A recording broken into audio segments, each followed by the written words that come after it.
भारत में हर साल करीब 2 करोड़ से ज्यादा टू व्हीलर्स बिकती हैं और उनमें से बड़ी संख्या ईएमआई पर।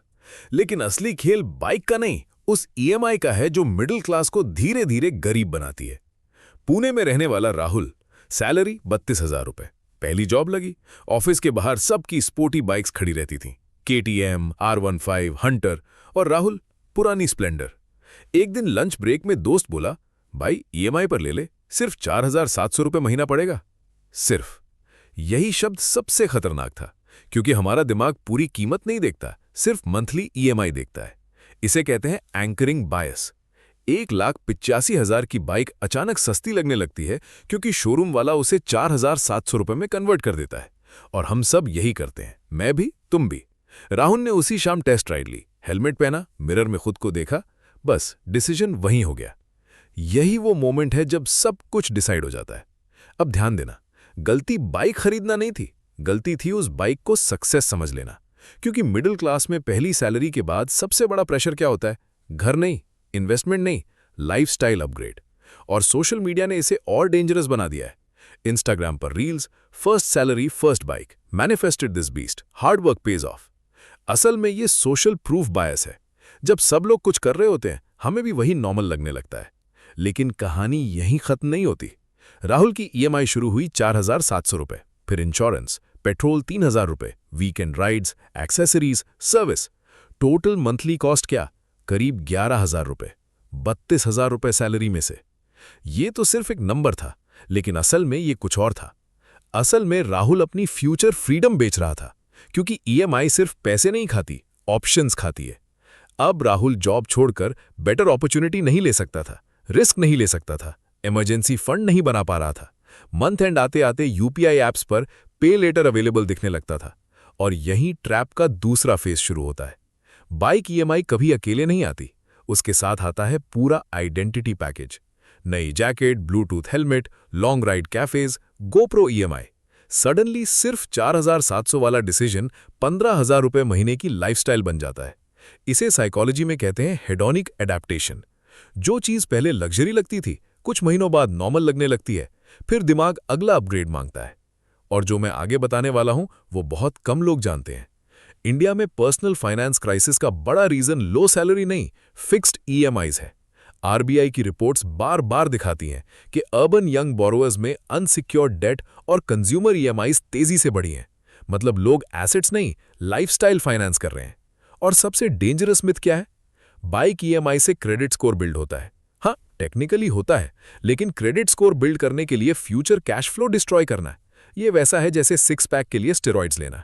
Temporary glow, long term damage. अब कहानी का तीसरा फेज।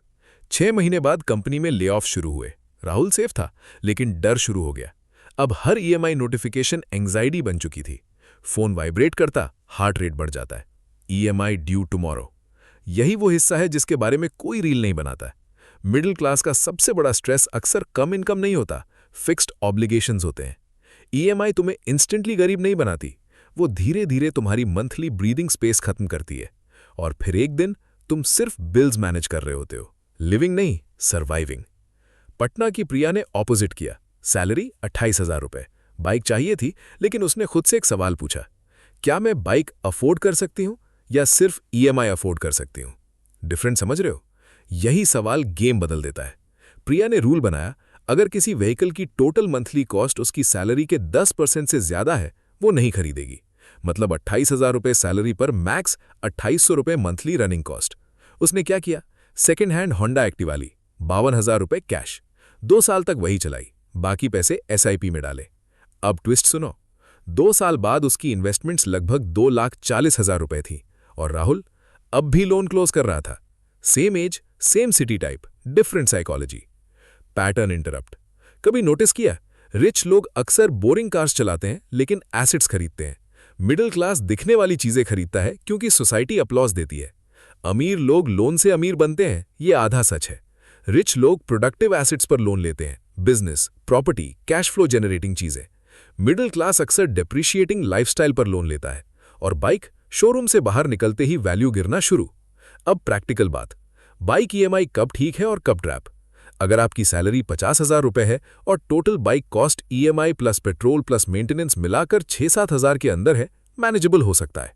लेकिन अगर ईएमआई लेने के बाद इमरजेंसी फंड जीरो है, क्रेडिट कार्ड ड्यूज है, सेविंग्स नहीं हो रही या सैलरी का 20 से 25% सिर्फ बाइक पर जा रहा है, तो आप व्हीकल नहीं, स्ट्रेस खरीद रहे हैं।